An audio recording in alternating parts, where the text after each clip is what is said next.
जय हिंद दोस्तों, आप सभी का स्वागत है A1 गुरुकुल यूट्यूब चैनल पर। दोस्तों एसएससी जीडी परीक्षा 2023। दोस्तों जिन भी साथियों का अभी तक एग्जाम नहीं हुआ है, आप लोग इस वीडियो को शुरू से लेकर लास्ट तक जरूर देखेगा। दोस्तों एसएससी जीडी में अभी तक जितने भी शिफ्टों में एग्जाम लिया जा चुका है, बिल्कुल उसी पैटर्न पर आज का क्लास होने वाला है। दोस्तों अगर आपका एग्जाम अभी तक नहीं हुआ है तो आप लोग एनालिसिस वीडियो के साथ साथ प्रैक्टिस सेट भी लगाते रहिए। अगर आप लोग अच्छा से प्रैक्टिस सेट लगाते हैं तो आप एग्जाम में अच्छा से अच्छा स्कोर कर पाएंगे। दोस्तों आपके एग्जाम में 80 में से 60% भी प्रश्न 60% भी प्रश्न स्टूडेंट बना करके नहीं आ पा रहे हैं, क्योंकि दोस्तों ये प्रैक्टिस की कमी की वजह से। दोस्तों हमारे चैनल पर रोज इसी तरह के प्रैक्टिस सेट का वीडियो आते रहता है। दोस्तों आपका एग्जाम जब तक चलेगा तब तक ये क्लास जारी रहेगा। दोस्तों अगर हमारे चैनल पर पहली बार आए हैं, चैनल को सब्सक्राइब कर ले, साथ में बेल आइकन प्रेस करके ऑल पर क्लिक कर ले, ताकि आगे आने वाले वीडियो का नोटिफिकेशन आपको पहले मिल सके और आप एग्जाम में अच्छा से अच्छा स्कोर कर पाए। चलिए दोस्तों देखते हैं पहला प्रश्न। पहला प्रश्न है, बहुत ही महत्वपूर्ण प्रश्न है दोस्तों। राज्यसभा का सभापति अपना त्यागपत्र संबोधित करता है यानी देता है, तो राज्यसभा का जो सभापति होता है, अध्यक्ष होता है, वह अपना त्यागपत्र किसे देता है? ऑप्शन है राष्ट्रपति को, प्रधानमंत्री को, उप सभापति को या राज्यसभा के वरिष्ठ सदस्य को। तो राज्यसभा का जो सभापति होता है, अध्यक्ष होता है, वह अपना त्यागपत्र राष्ट्रपति को देता है। दोस्तों राज्यसभा का सभापति कौन होता है? राज्यसभा का अध्यक्ष कौन होता है? तो वह दोस्तों उपराष्ट्रपति होता है। कौन होता है? राज्यसभा का अध्यक्ष उपराष्ट्रपति होता है, और अपना त्यागपत्र जो है यह राष्ट्रपति को देता है। दोस्तों भारतीय संविधान के अनुच्छेद 64 और अनुच्छेद 89 यानी 89 के अनुसार उपराष्ट्रपति राज्यसभा का जो है पदेन सभापति होता है, और वह दोस्तों राज्यसभा का सदस्य नहीं होता है, लेकिन संविधान के अनुच्छेद 77A के तहत अपना त्यागपत्र जो है यह राष्ट्रपति को देता है। तो आप लोग सभी चीज को ध्यान में रखेंगे। और दोस्तों राज्यसभा को जो है उच्च सदन कहा जाता है और लोकसभा को निम्न सदन कहा जाता है, तो ध्यान रखेंगे। और राज्यसभा का जो है सभापति वह उपराष्ट्रपति होता है। तो आप लोग एग्जाम में कोई कंफ्यूज नहीं करेंगे। नेक्स्ट प्रश्न है, निम्न में से कौन सा दक्षिण अफ्रीका के रंग भेद आंदोलन से संबंधित है? दक्षिण अफ्रीका के जो रंग भेद आंदोलन हुआ था उससे कौन संबंधित है? ऑप्शन है जॉर्ज मेसन या नेल्सन मंडेला या कोफी अन्नान या थॉमस पेन। तो दोस्तों निम्न में से जो है दक्षिण अफ्रीका के रंग भेद आंदोलन से जो है यह नेल्सन मंडेला संबंधित है। नेल्सन मंडेला क्या है? तो यह संबंधित है। नेक्स्ट प्रश्न दोस्तों तीसरा नंबर प्रश्न है, पंडित बिरजू महाराज का संबंध किस नृत्य से है? दोस्तों ऑप्शन है भरतनाट्यम, कथक, कुचिपुड़ी और कथकली। तो दोस्तों पंडित बिरजू महाराज है यह कथक नृत्य से क्या है? तो यह संबंधित थे। ऑप्शन बी इस क्वेश्चन का राइट आंसर हो जाएगा। दोस्तों पंडित बिरजू महाराज का वास्तविक नाम क्या था? तो वह ब्रिजमोहन नाथ मिश्रा था, और दोस्तों इनका निधन जो है यह जनवरी 2022 में इनका निधन हो गया। तो दोस्तों इनका ओरिजिनल नाम भी आपको याद रखना है। दोस्तों ये पंडित बिरजू महाराज से ऐसा कोई भी एग्जाम नहीं है जहां से इसे एग्जाम में 3 से 4 बार पूछा ना जा चुका हो। दोस्तों इस प्रश्न को इतना बार पूछा जा चुका है, मत पूछिए, बहुत ही महत्वपूर्ण प्रश्न है। तो आप लोग ध्यान रखेंगे, पंडित बिरजू महाराज जो है यह कथक नृत्य से संबंधित है, और यह लखनऊ के राजघराने से क्या थे? तो यह संबंधित है, प्रसिद्ध राजघराने से संबंध थे। नेक्स्ट प्रश्न है, 4 नंबर प्रश्न है, एक कंपनी जो एक से अधिक देशों में उत्पादन का स्वामित्व रखती है या नियंत्रण करती है क्या कहलाती है? दोस्तों एक कंपनी जो एक देश से दूसरे देशों में भी उत्पादन का स्वामित्व रखती है या नियंत्रण करती है क्या कहलाती है? क्षेत्रीय कंपनी, राष्ट्रीय कंपनी या बहुराष्ट्रीय कंपनी, MNC या क्षेत्रीय आर्थिक निगम। तो दोस्तों उसे जो है बहुराष्ट्रीय कंपनी या बहुराष्ट्रीय निगम कहा जाता है। जैसे नोकिया है, होंडा है, पेप्सी, ये सब नाइक, ये सब क्या है? बहुराष्ट्रीय कंपनी है। एक देश में नहीं बल्कि कई देशों में इनका संस्था चलता है, तो उसे दोस्तों बहुराष्ट्रीय कंपनी, बहुराष्ट्रीय निगम कहा जाता है। तो ऑप्शन सी इस क्वेश्चन का राइट आंसर हो जाएगा। नेक्स्ट प्रश्न दोस्तों 5 नंबर प्रश्न है, बहुत ही महत्वपूर्ण प्रश्न है दोस्तों, कई बार एग्जाम में पूछा जा चुका है। कौन से कथन का शब्द कमल के सभी पर्यायवाची हैं? दोस्तों कमल का पर्यायवाची के बारे में पूछ रहा है। कमल का पर्यायवाची कौन है? ऑप्शन है पंकज, अरविंद, अंबर। तो दोस्तों ये अंबर है, ये क्या है? कमल का पर्यायवाची शब्द नहीं नहीं है। दोस्तों जलद, राजीव, मनोज ये से भी नहीं होगा। सरोज, पंकज, अरविंद ये दोस्तों कमल का जो है पर्यायवाची शब्द हो जाएगा। तो ऑप्शन सी इस क्वेश्चन का राइट आंसर हो जाएगा। और जलद, राजीव, सरोवर ये भी दोस्तों नहीं होगा। तो ऑप्शन सी इस क्वेश्चन का राइट आंसर हो जाएगा। कमल का पर्यायवाची शब्द जो है सरोज, पंकज, अरविंद आदि क्या होता है, तो यह जो है कमल का पर्यायवाची शब्द होता है। नेक्स्ट प्रश्न है, दाल का बहुवचन क्या हो जाएगा। दाल का बहुवचन क्या हो जाएगा। तो दोस्तों दालें, दाल समूह, अनेक दाल या दाल। तो दाल का बहुवचन जो है यह दालें हो जाएगा। यानी कि बहुवचन जिसमें ज्यादा हो, दो से अधिक हो, उसे बहुवचन कहा जाता है। तो वह दालें हो जाएगा। नेक्स्ट प्रश्न दोस्तों, देशों के बीच विकास की तुलना करने हेतु उपयोगी मापक है। उपयोगी मापक है। देश को दोस्तों बीच विकास की तुलना करने हेतु उपयोगी मापक कौन सा है। यानी कि प्रति व्यक्ति आय, कुल आय, सकल घरेलू उत्पाद या पूंजी निर्माण। तो दोस्तों देश के विकास की तुलना के लिए जो है ना मापने वाला उपयोगी कौन सा है, तो यह प्रति व्यक्ति आय के आधार पर दोस्तों यह निकाला जाता है। तो ऑप्शन ए इस क्वेश्चन का राइट आंसर हो जाएगा। नेक्स्ट प्रश्न दोस्तों, हड़प्पा के किस स्थल में जल प्राणी के प्रमाण मिले हैं। दोस्तों हड़प्पा के किस स्थल में जो है जल प्राणी के प्रमाण मिले हैं। ऑप्शन है हड़प्पा, धौलावीरा, लोथल या मोहनजोदारो। तो दोस्तों हड़प्पा के जो है धौलावीरा में जो है यह प्राणी के प्रमाण मिले हैं। प्राणी का प्रमाण मिले हैं। दोस्तों धौलावीरा कहाँ पर है, तो यह गुजरात में है। कहाँ पर है, गुजरात में है। और दोस्तों लोथल भी है जो है यह गुजरात में है। कई बार लोथल और धौलावीरा दे देगा, पूछ देगा गुजरात से कौन संबंधित है। तो दोस्तों लोथल और धौलावीरा जो है यह गुजरात में है। और दोस्तों मोहनजोदड़ो और हड़प्पा कहाँ पर है, तो यह दोस्तों वर्तमान पाकिस्तान में है। कहाँ पर है, तो यह वर्तमान पाकिस्तान में है। तो आप लोग ध्यान रखेंगे, कई बार जगहों से प्रश्न भी पूछे जा सकते हैं। दोस्तों एक्स्ट्रा फैक्ट आप लोग जरूर ध्यान में रखेंगे, गौर से सुनते चलेंगे, एक भी प्रश्न को भगाएंगे नहीं। दोस्तों अगर यह वीडियो अच्छा लग रहा हो और हमारे चैनल पर पहली बार आए हो तो जरूर चैनल को सब्सक्राइब और कर दीजिएगा और लाइक कर दीजिएगा और अपने दोस्तों में शेयर भी कर दीजिएगा। नेक्स्ट प्रश्न दोस्तों, आरबीआई के वर्तमान गवर्नर कौन है। आरबीआई भारतीय रिजर्व बैंक ऑफ इंडिया के वर्तमान गवर्नर कौन है। ऑप्शन है रघुराम राजन, निर्मला सीतारमन, शक्तिकांत दास या उर्जित पटेल। तो दोस्तों आरबीआई के जो वर्तमान गवर्नर है यह शक्तिकांत दास है। इससे पहले कौन थे दोस्तों, तो यह उर्जित पटेल थे। लेकिन वर्तमान में कौन है, तो यह शक्तिकांत दास है, जिनका नियुक्ति 2018 में किया गया। और दोस्तों आरबीआई के जो है यह स्थापना कब किया गया था, यह भी प्रश्न दोस्तों एग्जाम में पूछा जाता है। आरबीआई की स्थापना कब हुआ था, तो यह दोस्तों 1 अप्रैल 1935 को कोलकाता में इसकी स्थापना किया गया था। अगर दोस्तों वर्तमान में पूछ ले आरबीआई का मुख्यालय कहाँ पर है, तो यह जो है 1937 में कलकत्ता से स्थानांतरित करके मुंबई कर दिया। और वर्तमान में इसका मुख्यालय जो है यह कहाँ पर है, तो यह मुंबई में है। तो आप लोग ध्यान रखेंगे सभी फैक्ट जो है, इसे कलकत्ता से स्थानांतरण कब किया, तो यह 1937 ईस्वी में इसकी स्थानांतरण करके मुख्यालय और मुंबई कर दिया। इससे पहले दोस्तों इसका मुख्यालय कलकत्ता में था। दोस्तों सारी चीज आप लोग गौर से सुनते चलेंगे, उसी में आपका याद हो जाएगा। अगर दोस्तों एक बार में वीडियो समझ नहीं आ रहा है तो फिर से दोबारा देखिए, कोई दिक्कत नहीं है। नेक्स्ट प्रश्न दोस्तों, एक दुकानदार ने अपनी दुकान के प्रत्येक सामान पर 30% का त्योहार बट्टा घोषित करता है। यानी 30% का कोई त्योहार आता है, जैसे होली आता है, दीपावली आता है, उसमें दुकानदार क्या करते हैं, तो कुछ बट्टा देते हैं, छूट देते हैं।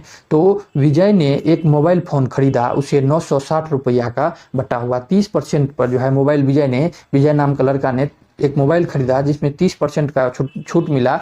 वो छूट कितना था, 960 रुपया का बट्टा मिला, डिस्काउंट मिला। तो मोबाइल फोन का अंकित मूल्य क्या हो जाएगा। तो दोस्तों मोबाइल फोन का जो है अंकित मूल्य निकालने के लिए पूछ रहा है, मैथ का इंपॉर्टेंट प्रश्न है दोस्तों, प्रतिशत का प्रश्न है। तो दोस्तों अंकित मूल्य बराबर कुछ नहीं करना है, अंकित मूल्य बराबर क्या हो जाएगा, अंकित मूल्य निकालना है। तो अंकित मूल्य पर जो है कितना छूट दे रहा है दोस्तों, तो यह 30% का छूट दे रहा है। तो अंकित मूल्य गुण्य 30/100 हो जाएगा, 30/100 हो जाएगा। बराबर में कितना छूट मिला, तो यह कुल 960 रुपया का छूट मिला। अब दोस्तों काट खोट कर देते हैं, ये जीरो से ये जीरो खत्म, और ये 32 बार में 96, 32 गुने 3 कितना होता है, तो 96। और इसको दोस्तों ये ऊपर में है क्रॉस मल्टीप्लिकेशन होगा तो ये कितना हो जाएगा 32 गुने 100, यानी कि 3200 रुपया जो है उस मोबाइल फ़ोन का अंकित मूल्य था। तो ऑप्शन बी इस क्वेश्चन का राइट आंसर हो जाएगा। तो आप लोग इस तरह से बनाएंगे। नेक्स्ट प्रश्न दोस्तों, निम्नलिखित में से कौन सी नदी मुहाना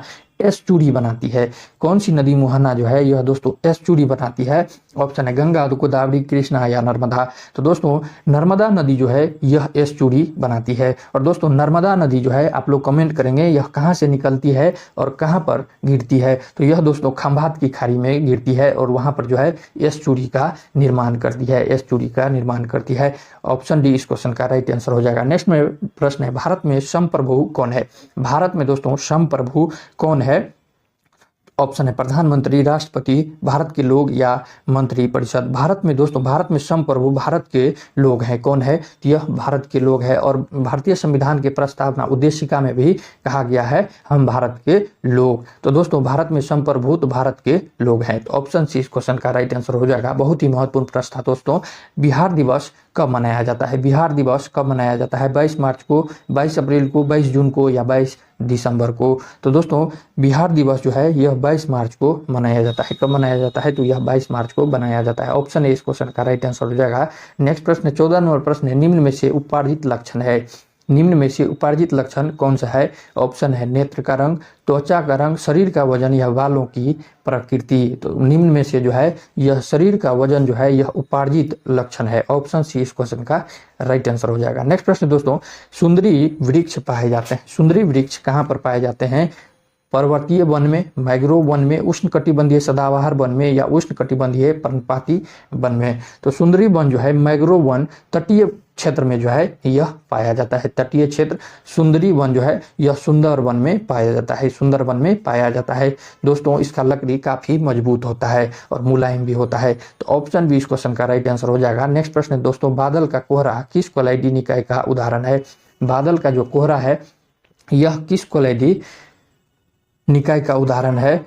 ऑप्शन है ठोस, गैस में परिक्षेपित या गैस में परिक्षेपित या द्रव, गैस में परिक्षेपित या ठोस द्रव में परिक्षेपित। तो दोस्तों बादल या कोहरा जो है यह द्रव और गैस में परिक्षेपित कोलाइडी निकाय का उदाहरण है। तो ऑप्शन सी जो है इस क्वेश्चन का राइट आंसर हो जाएगा।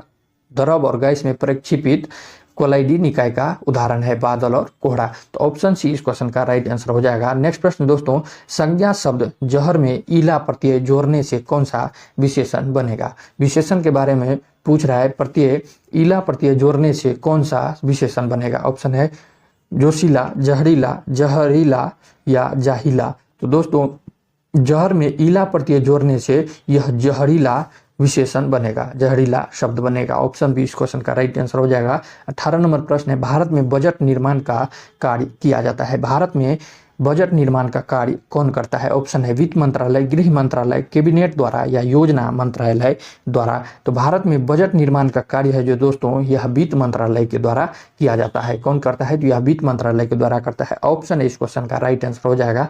नेक्स्ट प्रश्न है, अक्षय नवीकरणीय ऊर्जा के स्रोत का उदाहरण है। अक्षय नवीकरणीय ऊर्जा के स्रोत का उदाहरण है कोयला, पेट्रोलियम, प्राकृतिक गैस या सौर ऊर्जा। तो अक्षय नवीकरणीय ऊर्जा का स्रोत कौन सा है? यह सौर ऊर्जा हो जाता है। दोस्तों नवीकरणीय ऊर्जा कौन सा ऊर्जा को कहा जाता है? जो दोस्तों नवीकरणीय ऊर्जा वो होता है जो पुनः जो है उत्पन्न किया जा सकता है, पुनः जो उत्पन्न किया जा सकता है उसे नवीकरणीय ऊर्जा कहा जाता है। और दोस्तों पुनः उत्पन्न नहीं किया जा सकता है उसे अनवीनीकरण ऊर्जा कहा जाता है। जैसे कोयला, प्राकृतिक गैस, पेट्रोलियम, ये क्या है तुरंत बनाया नहीं जा सकता है, इसीलिए दोस्तों यह अनवीकरणीय ऊर्जा होता है। और सौर ऊर्जा जो है यह तुरंत उत्पन्न किया जा सकता है, यह अक्षय नवीकरणीय ऊर्जा के अंतर्गत आ जाता है।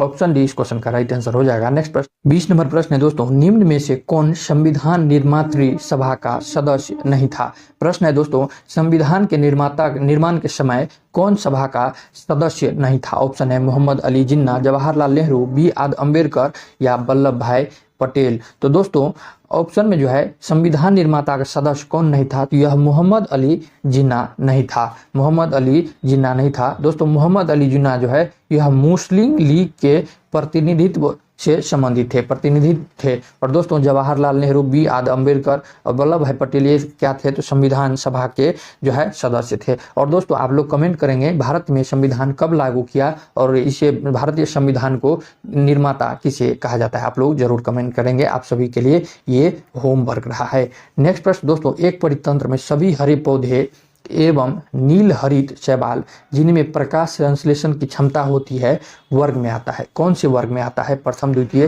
तृतीय, तृतीय। दोस्तों एक परितंत्र में जो सभी हरे पौधे एवं नील हरित शैवाल जिनमें प्रकाश संश्लेषण की क्षमता होती है वह कौन से वर्ग में आती है। ऑप्शन है उत्पादक, प्राथमिक उपभोक्ता, विघटनकारी या द्वितीय उपभोक्ता। तो यह दोस्तों उत्पादक के श्रेणी में आता है। किस में आता है, तो यह उत्पादक के श्रेणी में आता है जिसमें प्रकाश संश्लेषण की क्षमता होती है।